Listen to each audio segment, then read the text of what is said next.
Next year's bikes are going to be stiffer, lighter, and more perfect than ever before. Or are they? Here are your top 5 trends for road bikes in 2018.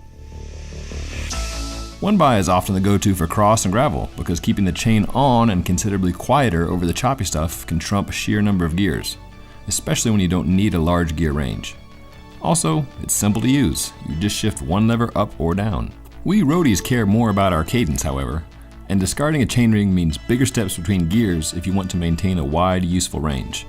Nevertheless, one-by road bikes look set to become a common sight as designers look for new ways to shed weight, improve aerodynamics, and appeal to a broader range of riders. Although it's not the first bike maker to join the party, 3T is perhaps one-by's loudest cheerleader. The 3T Strada road bike simply cannot run a front derailleur. Also, the company launched a pair of one-by cassettes that group your most used gears closer together, while still offering a bailout 32-tooth gear and the high-speed 9-tooth on the other end. The Aqua Blue Sport Pro Squad will be racing on the Strada next season, and only time will tell if they're the first of many or just the first. Bike brands started putting discs on everything a few years ago, but most started with their endurance or all-rounder bikes rather than jumping straight on to the racers. But 2018 is the year full-on aero bikes finally get the spinning knives of death, with their superior braking performance in all conditions.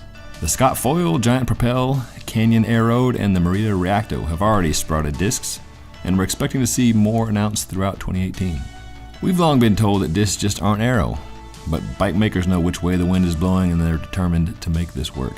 Canyon, for example, claims a mere 0.8 watt penalty at some unspecified speed for the disc Aeroad over its rim brake brother.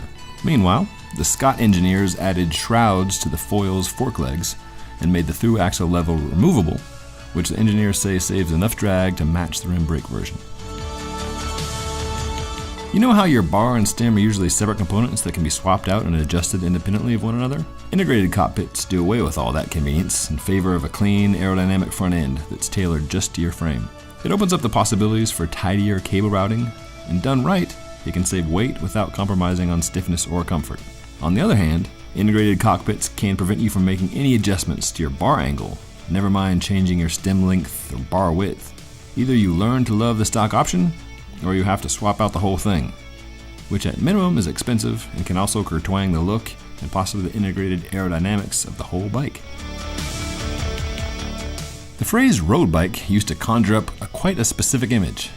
Super skinny tires, tight clearances, and a flat back, head down riding position. If you enjoyed your riding too much, then you were doing it wrong and you needed to try harder. It feels like we've all grown up a bit and realized that there's more to life than just hammering fast, and that sometimes you go faster when you're more comfortable anyway. 2018 bikes continue with the trend for more comfort and bigger tires. Disc brakes impose no limits on tire size, and comfort-giving features like drop seat stays have gone from niche to mainstream. If there's one trend we can get behind unequivocally, it's this one. Road bikes have never been better suited to real-world riding, and the choice for different riding styles has never been better. Hey, you knew it was coming, so don't shoot the messenger, okay? Some of you will insist that a bike with a motor is automatically a motorbike. Literally speaking, that's true, but the law tends to think differently. In most countries, a pedal assist bike still counts as a bike. Regardless of who is defining them, it remains to be seen if e-bikes with drop bars will ever go mainstream, but we are certainly seeing a whole lot more of them. Manufacturers including Giant, Bianchi, and Focus have all entered the game, along with numerous smaller names. Some are little more than regular road frames with some extras grafted on, but others, like the Focus Project Y, hide their dirty little secret incredibly well, and also manage not to weigh as much as a small car. We don't think e-bikes will ever replace the leg-powered variety, but we're delighted about anything that gets more people on two wheels and lets them stay there for longer. So, did we miss anything? Let us know in the comments below.